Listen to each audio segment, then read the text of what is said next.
นถึง 17 นาฬิกา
การจราจรเพื่อชุมชนค่ะ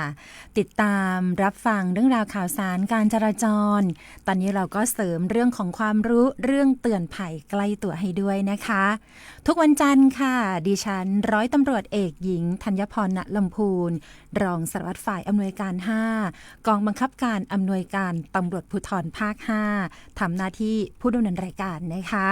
คุณผู้ฟังคะในช่วงหลายสัปดาห์ที่ผ่านมาเราไม่ได้เจอกันนะคะทั้งส่วนของงานประจำนะคะงานวิทยากรแล้วก็ยังมีเรื่องของสถานการณ์อุทกภัยทางภาคเหนือโดยเฉพาะทางเชียงใหม่บ้านเราด้วยนะคะทำให้หลายสัปดาห์ที่ผ่านมาไม่ได้เจอกันค่ะตอนนี้กลับมาแล้วนะคะ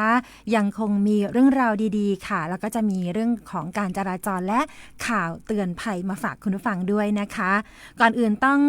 ขอบคุณทีมงานทางสวทเชียงใหม่นะคะที่กรุณาเอื้อเฟื้อเวลาให้กับทางตำรวจของเรานะคะได้เจอกับคุณผู้ฟังในส่วนของการจัดทำรายการจราจรเพื่อชุมชนค่ะซึ่งรายการนี้นะคะเราก็ได้ทำหน้าที่กันมานานมากๆแล้วนะคะพร้อมกับการตอบรับจากประชาชนคุณผู้ฟังนั่นเองค่ะวันนี้ในส่วนของดิฉันนะคะคุณผู้ฟังก็จะมาแจ้งเรื่องราวเตือนภัยขับขี่รถอย่างปลอดภัยเสริมสร้างวินัยจราจรและที่สำคัญนะคะเกี่ยวกับเรื่องของมารยาทในการขับขี่ด้วยค่ะคุณผู้ฟังคะในช่วงของการจัดทำรายการหลายสัปดาห์ที่ผ่านมานะคะแล้วก็มีการฝากประเด็นจากคุณผู้ฟังค่ะมีหลายเรื่องนะคะวันนี้ก็สรุปหลักๆมา3เรื่องให้ฝากคุณผู้ฟังกันก็คือวินัยของการขับขี่รถนะคะเรื่องแรกเลยค่ะคุณผู้ฟังในส่วนของการจัดทำรายการประจำวันนี้นะคะขอเลือกเอาสถานการณ์ที่มีการสะท้อนปัญหาการขับขี่รถนะคะคุณผู้ฟังที่จะลดเรื่องของอุบัติเหตุค่ะและเป็นการให้มีปลูกฝังวินัยจราจรนะคะคุณผู้ฟังก็คือเกี่ยวข้องกับเรื่องของมารยาททั้งการขับขี่ทั้งเรื่องของการใช้สัญญาณแตรรถนั่นเองค่ะเรื่องแรกนะคะคุณผู้ฟังมีท่านผู้ฟังที่ฝากประเด็นมาว่าเสี่ยงต่อการเกิดอุบัติเหตุเนื่องจากว่าเจอกับตัวนะคะโดยผู้ที่ใช้ชื่อว่าคุณผู้ขับขี่ผู้หญิงนะคะใช้นามเรียกขานใช้นามแฝงว่าคุณขับขี่ผู้หญิงค่ะท่านได้เล่านะคะคุณผู้ฟังว่าวันหนึ่งค่ะมีเรื่องของการไปจอดรถนะคะจอดรถริมถนนหรือภาษาที่เราใช้กันโดยทั่วไปก็คือจอดรถข้างทางนั่นแหละค่ะคุณผู้ฟังก็เป็นจุดจอดรถที่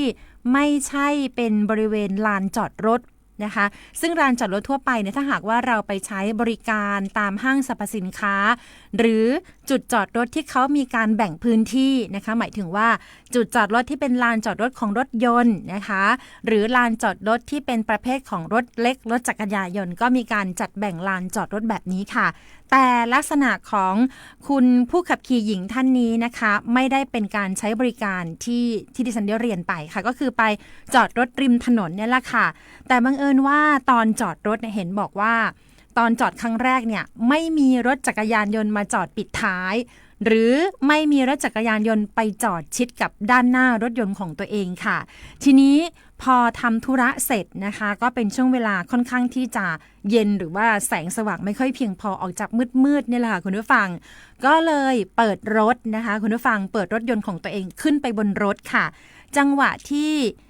เปิดกุญแจรถสตาร์ทรถยนต์นะคะกำลังจะเคลื่อนรถหรือว่ากำลังจะออกจากที่จอดนั่นแหละค่ะปรากฏว่าเสี้ยววินาทีจริงๆเหลือบไปเห็น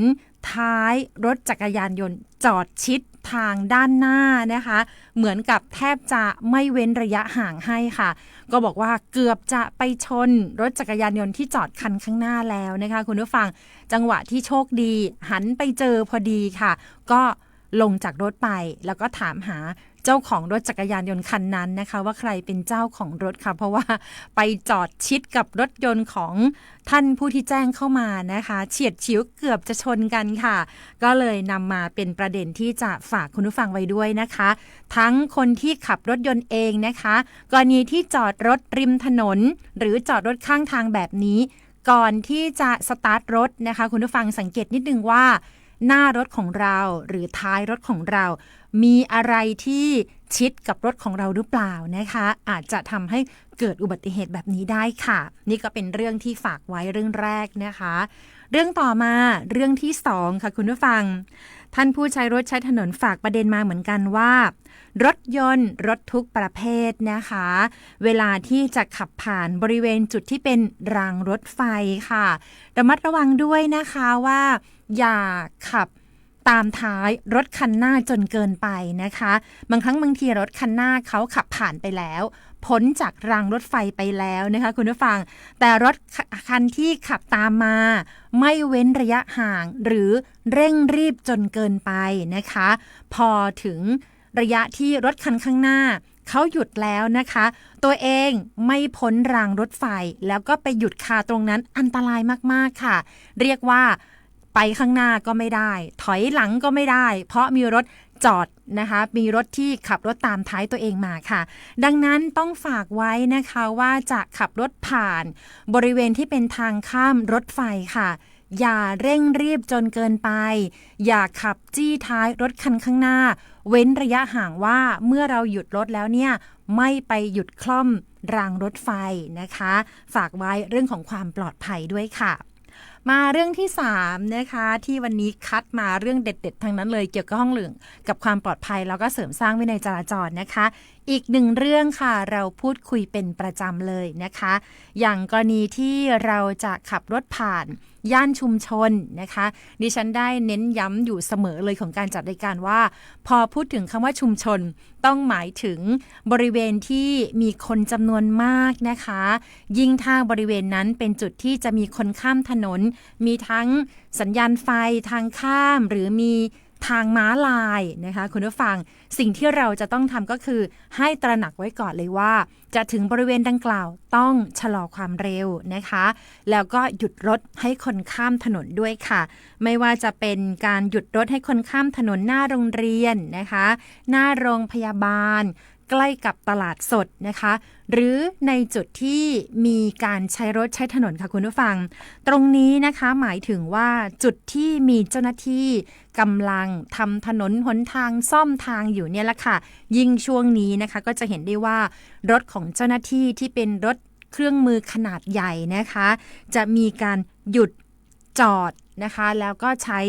ช่องทางการจราจรซึ่งอาจจะทำให้คุณผู้ฟังนั้นนะคะจะต้องเลี่ยงในการใช้ช่องทางการจราจรก็ต้องขอให้ปฏิบัติตามเครื่องหมายของเจ้าหน้าที่ที่มีการแจ้งประชาสัมพันธ์และให้ท่านต้อง เลี่ยงนะคะช่องทางการจราจรเพื่อความปลอดภัยแล้วก็เปิดความสะดวกให้กับทางเจ้าหน้าที่เขาจะได้ทำงานบนท้องถนนได้นะคะคุณผู้ฟังและก่อนที่เราจะไปพูดคุยกันต่อนะคะช่วงนี้ต้องบอกว่าถ้าดูปฏิทินแล้วนะคะคุณผู้ฟังก็ใกล้ที่จะสิ้นเดือนตุลาคมแล้วก็เดือนพฤศจิกายนสัปดาห์หน้านะคะหรือว่าวันศุกร์นี้ก็เข้าสู่เดือนใหม่แล้วนะคะคุณผู้ฟังที่เฝ้ารอของกิจกรรมสำคัญเทศกาลสำคัญก็คือประเพณีเทศกาลลอยกระทงค่ะคุณผู้ฟังจะมาถึงทางบ้านเราอีกปีนึงแล้วนะคะตอนนี้จะเห็นได้ว่าช่วงนี้ต้องเรียกได้ว่าเป็นช่วงแรกของการประชาสัมพันธ์การท่องเที่ยวและเปิดประตูต้อนรับนักท่องเที่ยวค่ะถ้าท่านเป็นคนที่สนอกสนใจกับประเพณีนะคะประเพณีลอยกระทงนี้นะคะก็จะเห็นได้ว่าทุกสื่อนะคะยิ่งเป็นส่วนของการส่งเสริมการท่องเที่ยวเทศบาลนครเชียงใหม่นะคะหรือฝ่ายประชาสัมพันธ์แล้วก็ทีมงานของสวทเชียงใหม่แล้วก็จราจรของเราด้วยนะคะคุณผู้ฟังก็จะเร่งให้ความรู้ประชาสัมพันธ์โดยเฉพาะเรื่องของความปลอดภัยนะคะเดี๋ยวช่วงหน้าเรามาพูดคุยกันต่อนะคะตอนนี้พักรายการสักครู่ค่ะปัญหาการจราจรในเมืองท่องเที่ยวอย่างเชียงใหม่เพื่อให้เกิดความปลอดภัยคำนึงถึง10ข้อหาหลักต้องห้ามขับขี่รถบนทางเท้าไม่มีใบอนุญาตขับขี่ข้ามถนนผิดกฎหมายไม่หยุดรถให้คนข้ามไม่คาดเข็มขัดนิรภัยขับรถประมาทหวาดเสียวขับรถขณะเมาสุราไม่สวมหมวกนิรภัยก่อมลพิษทางเสียงจอดรถในที่ห้ามและจองถนนเป็นที่จอดรถปฏิบัติการจับจริงร่วมสร้างภาพลักษณ์ที่ดีเพื่อดึงดูดนักท่องเที่ยวพบเห็นพฤติกรรมเสี่ยงทำให้เกิดอันตรายแจ้ง191หรือห้องศูนย์วิทยุจราจรตำรวจภูธรจังหวัดเชียงใหม่โทร053-271-470ร่วมรณรงค์ขับรถมีน้ำใจรักษาวินัยจราจรโดยสวทเชียงใหม่สำนักประชาสัมพันธ์เขต 3 กรมประชาสัมพันธ์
จราจรเพื่อชุมชนค่ะวันนี้ดิฉันร้อยตำรวจเอกหญิงธัญพร ณ ลำพูนรองสารวัตรฝ่ายอำนวยการ 5 กองบังคับการอำนวยการตำรวจภูธรภาค 5 ทำหน้าที่ผู้ดำเนินรายการนะคะ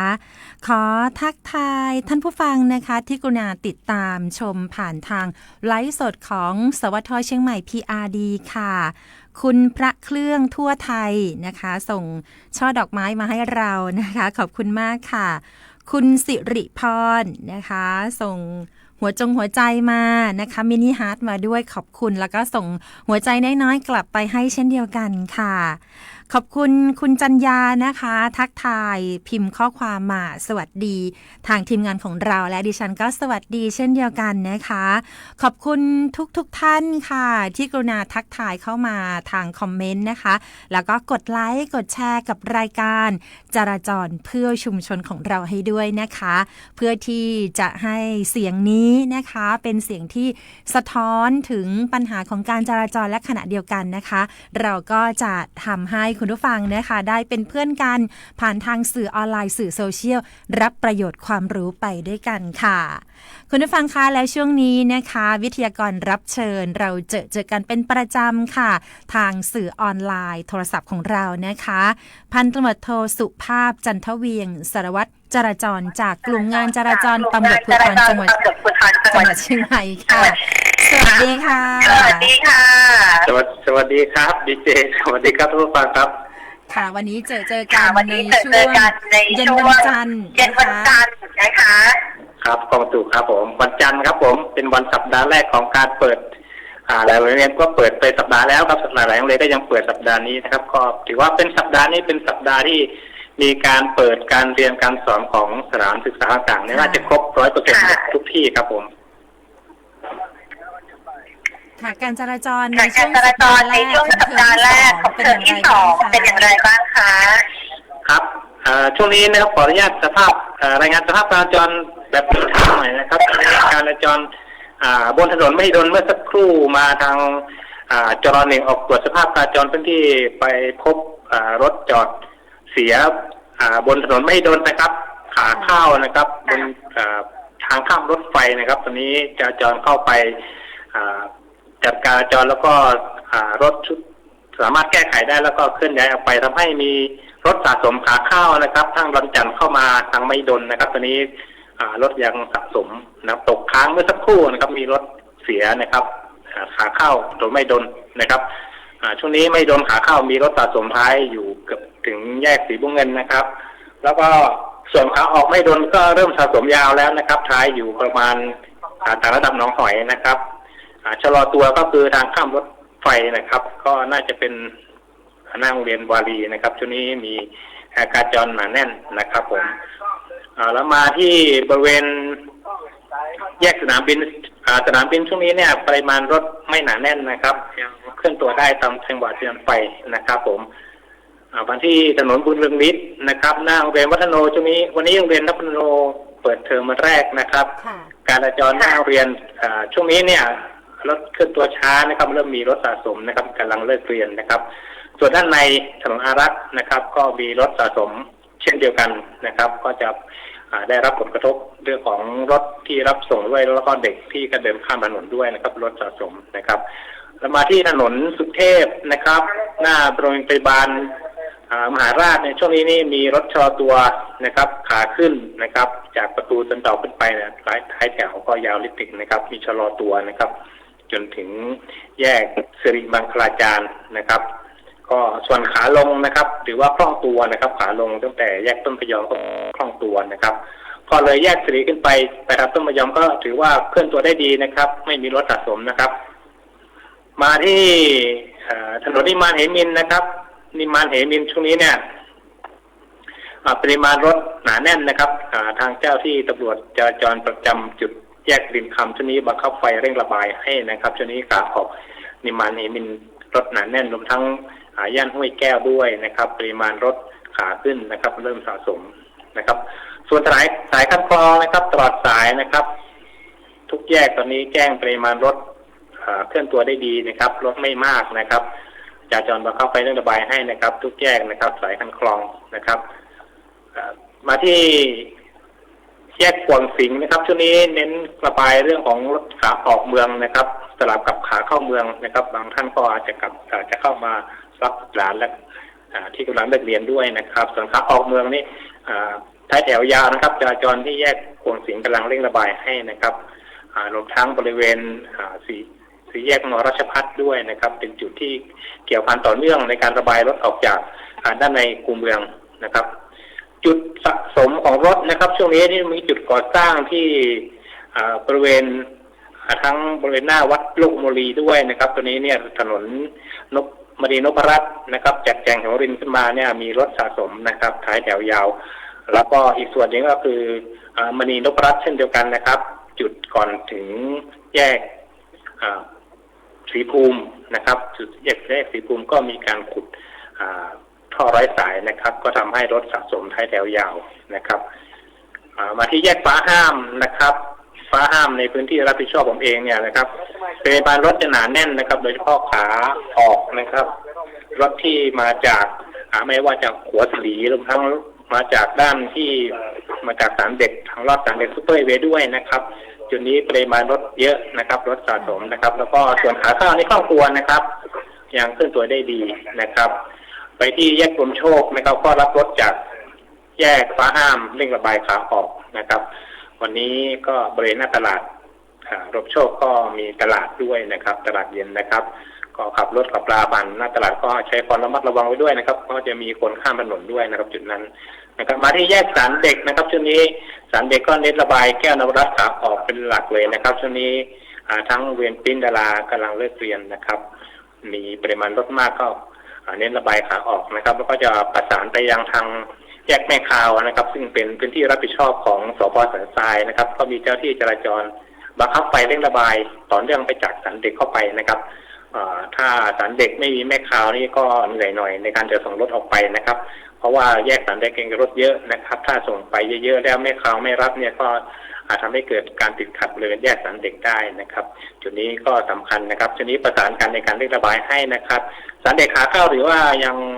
ไม่สะสมไม่มากนะครับเพื่อนตัวได้จังหวะไฟนะครับ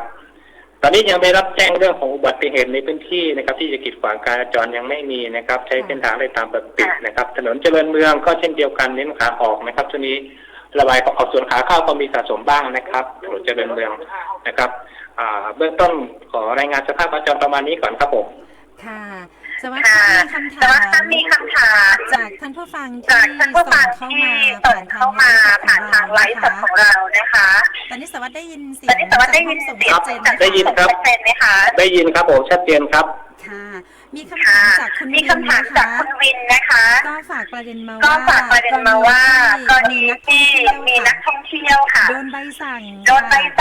ค่ะเรื่องขับรถเร็วแต่ว่าตอนนี้ยังไม่ได้ไปชำระค่าปรับนะคะยังจะสามารถขับรถต่อไปได้หรือไม่นะคะเป็นคำถามเข้ามาค่ะเชิญสวัสดิ์ค่ะขับรถได้ครับผมยังขับรถได้อยู่ครับก็อย่าทำผิดซ้ำครับถ้าทำผิดซ้ำก็จะมีใบสั่งไปอีกครับผมอย่างไรก็ตามก็ต้องขอไปชำระค่าปรับด้วยใช่ครับต้องไปชำระค่าปรับครับผมค่ะตอนชำระค่าปรับก็มีทั้งครับชำระผ่านไปที่โรงพักไหนออกใบสั่งก็ไปชำระค่าปรับที่โรงพักนั้นนะครับถ้าเป็นของตำรวจทางหลวงเชียงใหม่ก็ที่แยกดอนจันทร์นะครับตำรวจทางหลวงดอนจันทร์ที่ออกใบสั่งนะครับทั้งฝ่าสัญญาณไฟจราจรแล้วก็ทั้งขับรถเร็วนะครับที่มีใบสั่งออกไปนะครับส่วนของกลุ่มการจราจรก็ไม่ใช่กลุ่มการจราจรหรือไปตามสพ.อื่นก็ได้นะครับสถานีตำรวจที่อยู่ใกล้บ้านนะครับก็ไปชำระค่าปรับได้หรือว่าสะดวกนะครับก็ชำระผ่านแอปกรุงไทยก็ได้หรือว่าแอปพลิเคชันขับดีก็ได้นะของสำนักงานตำรวจแห่งชาติที่ทำไว้ให้นะครับพี่น้องประชาชนผู้ใดไหนที่ยังไม่ได้โหลดแอปขับดีนะครับก็สามารถโหลดแอปขับดีไว้ติดกับเครื่องโทรศัพท์ได้นะครับเพราะว่านอกจากเรื่องของอำนวยความสะดวกการชำระค่าปรับก็มีสาระความรู้นะครับอะไรต่างๆเกี่ยวกับการขับรถขับราอยู่ในนั้นด้วยนะครับท่านสามารถเข้าไปค้นหาความรู้เรื่องของการขับรถแล้วก็การดูเรื่องของการกระทำผิดนะครับสถิติใบสั่งของแต่ละท่านก็จะ ปรากฏอยู่ในแอปขับดีนะครับถ้าท่านขับรถแล้วก็มีการออกใบสั่งอะไรต่างๆนะครับก็จะมีข้อมูลของส่วนบุคคลอยู่ตรงนั้นด้วยนะก็จะเป็นแอปที่ช่วยอำนวยความสะดวกกับพี่น้องประชาชนนะครับผมค่ะก็สะดวกดีถ้าหากว่าเรามีแอปพลิเคชันนะคะส่งท้ายอีกหนึ่งเรื่องค่ะสารวัตรคะเรื่องของการใช้แตรรถค่ะมีประชาชนแจ้งเข้ามาว่าอย่างเวลาขับรถจุดที่เป็นข้ามทางรถไฟอย่างนี้ค่ะอันตรายมากๆแล้วก็เป็นเรื่องของมารยาทด้วยนะคะว่าเวลาเห็นรถคันข้างหน้าขับผ่านรางรถไฟหรือเป็นจังหวะที่ตัวเองขับต่อท้ายค่ะแต่ไปใช้สัญญาณรถเหมือนกดเร่งให้รถข้างหน้าไปเร็วๆเนี่ยนะคะอันนี้อยากจะถามเรื่องของการใช้แตรรถด้วยค่ะสารวัตรคะครับสัญญาณเสียงของรถที่มีติดรถไว้ก็ป้องกันอุบัติเหตุนะครับเป็นสัญญาณเตือนนะครับสัญญาณเสียงนะครับไว้เตือนเรื่องของอุบัติเหตุนะครับเราก็ไม่ใช่จะกดได้พร่ำเพรื่อตามความรู้สึกเรานะบางทีเราก็รู้สึกก็เข้าใจได้ว่าคนขับรถเนี่ยอยากส่งเสียงออกไปบอกเขาข้างหน้าว่ารีบๆหน่อยก็โดยการกดแตรนะครับซึ่งเป็นวิธีการที่ไม่ถูกต้องนะครับด้วยความปรารถนาดีของเราก็ตามเนี่ยนะครับสัญญาณเสียงขับรถเนี่ยเรามีไว้เพื่อป้องกันอุบัติเหตุนะครับกดเตือนสำหรับผู้ขับขี่คนข้ามทางอะไรต่างๆนะครับให้รับทราบนะครับถึงสถานการณ์ณปัจจุบันว่าเกิดอะไรขึ้นนะครับเพราะนั้นเนี่ยการขับรถเพื่อ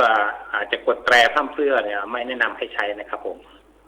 ค่ะสำคัญคือมารยาทการใช้รถใช้ถนนด้วยนะคะค่ะสวัสดีค่ะมีคุณผู้ฟังให้กำลังใจกับทีมงานของเราด้วยนะคะบอกว่ารายการนี้เป็นรายการที่เยี่ยมมากแล้วก็ให้ความรู้เรื่องของการเดินทางมีประโยชน์มากด้วยค่ะก็ขอบคุณท่านสารวัตรกับทีมงานด้วยนะคะครับผมขอบคุณครับค่ะแล้วเจอกันในสายในครั้งต่อไปนะคะครับยินดีครับผมสวัสดีครับสวัสดีค่ะสวัสดีค่ะเป็นเสียงสัมภาษณ์การจราจรนะคะคุณผู้ฟังในช่วงเย็นวันจันทร์ค่ะกับเสียงของท่านพันตำรวจโทสุภาพจันทเวียงสารวัตรจากกลุ่มงานจราจรตำรวจภูธรจังหวัดเชียงใหม่นะคะวันนี้รายงานสภาพการจราจรในช่วงสัปดาห์แรกๆของการเปิดเทอมในเทอมที่2ประจำปีการศึกษานี้แล้วนะคะเอาละค่ะเดี๋ยวช่วงหน้าเรามาพูดคุยกันต่อนะคะตอนนี้พักรายการสักครู่ค่ะ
การนี้ได้เป็นประจำนะคะทุกวันจันทร์ถึงวันศุกร์ 16:10 นาทีจนถึงเวลา 17 นาฬิกาโดยประมาณค่ะ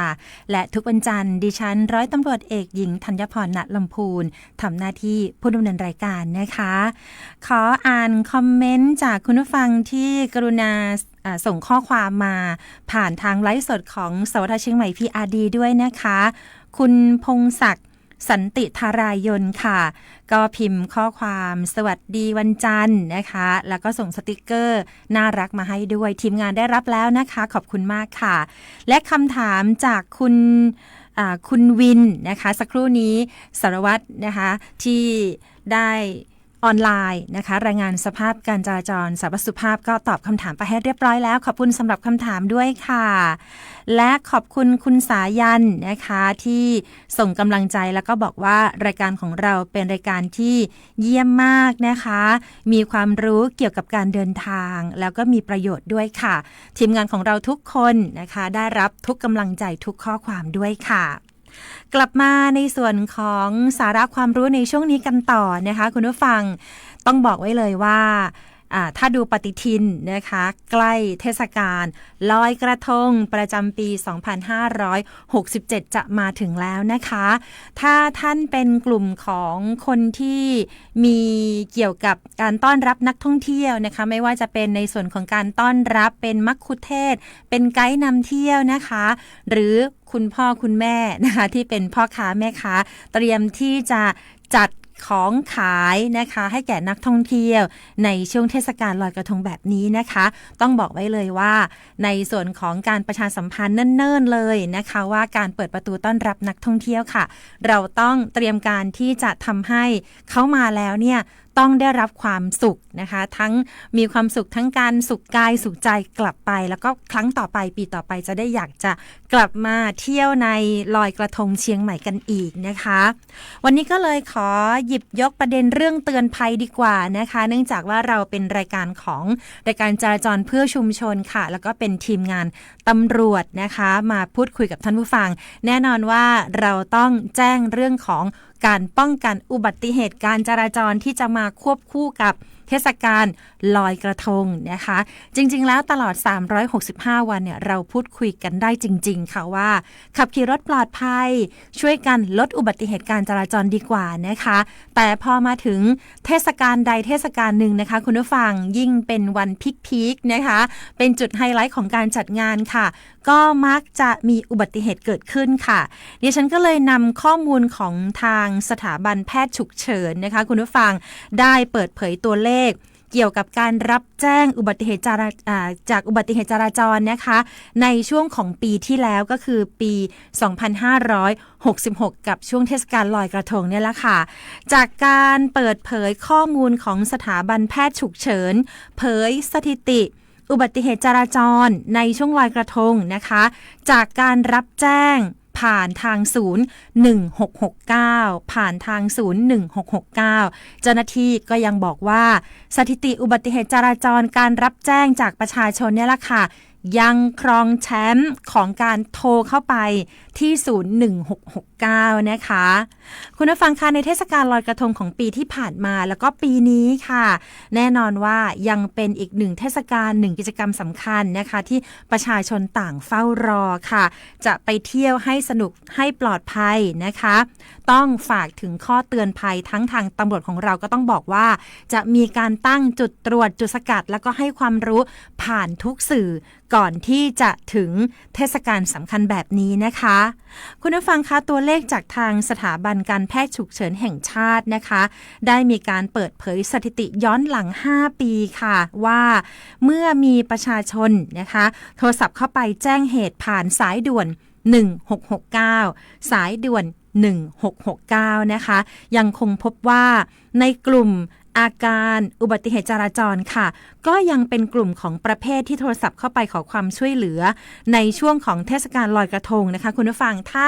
เป็นช่วงวันเดียวของปีที่ผ่านมาปี2566เป็นวันพีคหรือวันไฮไลท์ของลอยกระทงค่ะรับแจ้งกว่า 1,500 สายถึง 2,000 สายหรือจำนวนครั้งที่เกิดอุบัติเหตุค่ะ คุณผู้ฟังคะประชาชนส่วนใหญ่นะคะหลังจากที่ได้มีการทราบว่าจุดไฮไลท์จุดวันของการจัดงานจะมีที่ไหนอย่างไรนะคะประเภทของการที่โทรศัพท์เข้าไปกับการเกิดอุบัติเหตุยังเป็นจำนวนครั้งของรถจักรยานยนต์ค่ะแล้วก็สาเหตุต่างๆถัดไปนะคะทั้งอุบัติเหตุจราจรทั้งการบาดเจ็บของการเล่นพลุประทัดดอกไม้ไฟนะคะแต่ว่ารวมๆแล้วนะคะคุณผู้ฟังความบาดเจ็บนั้นก็ยังมาหยุดที่อุบัติเหตุจราจรนั่นเองค่ะก็เลยต้องฝากคุณผู้ฟังไว้นะคะว่าในปีนี้หรือปีต่อไปหรือเทศกาลใดก็แล้วแต่ค่ะการรับแจ้งเหตุผ่านทางศูนย์1669ผ่านทางศูนย์1669ก็อยากจะให้สถิติอุบัติเหตุจราจรนั้นลดลงนะคะหรือทุกสถานการณ์ด้วยที่จะมาพร้อมกับเทศกาลแบบนี้เราต้องเตือนภัยกันตั้งแต่ต้นเลยล่ะค่ะเอาละค่ะตอนนี้พักรายการสักครู่หนึ่งค่ะเดี๋ยวมาส่งท้ายรายการกันค่ะตอนนี้พักสักครู่ค่ะสาธารณะทุกประเภทเริ่มต้นด้วยการคาดเข็มขัดนิรภัยทุกครั้งไม่ควรนอนหลับนะคะควรสังเกตพฤติกรรมการขับขี่ของพนักงานขับรถและสังเกตอุปกรณ์ช่วยชีวิตได้แก่ประตูฉุกเฉินค้อนทุบกระจกและถังดับเพลิงที่สำคัญควรจดจำหมายเลขสายด่วนง่ายๆ1669และ191สุดท้ายนี้หากเดินทางด้วยระยะทางเกิน300กิโลเมตรห้ามโดยสารรถตู้นะคะโอเครู้ไว้ก่อนภัยมา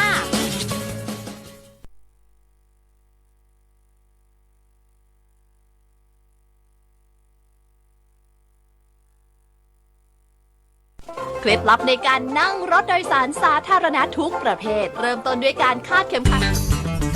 กรุงเทพมหานครเมืองที่ได้ขึ้นชื่อถึงความน่าเที่ยวแต่ในทางหนึ่งกรุงเทพกลับถูกจัดอันดับให้เป็นเมืองที่การจราจรติดขัดมากที่สุดของโลกรัฐบาลจึงมุ่งมั่นแก้ไขปัญหาความเดือดร้อนในการเดินทางของประชาชนนับจากนี้ขอความร่วมมือผู้ใช้รถใช้ถนนเคารพกฎจราจรมีน้ำใจบนท้องถนนทุกเส้นทางเพื่อเติมเต็มความงดงามให้กรุงเทพ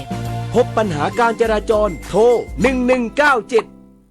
ว่าในเรื่องการใช้รถใช้ถนนที่หลายคนก็คงเคยเจออย่าขับรถเร็วเลยครับเวลาชนก็ชนแรงขับอยู่ดีๆก็ด้านมีรถคันอื่นขับปาดหน้าคิดดีไว้ครับดีที่ไม่ชนมีรถบีบแตรไล่บางทีผมก็อาจจะเกะกะจริงๆ บ่นได้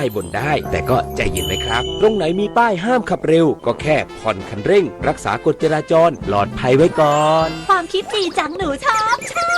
ผมก็ชอบนะป้าก็ชอบแม่ชอบจังขับรถดีมีน้ำใจรักษาวินัยจราจรใครๆก็ชอบ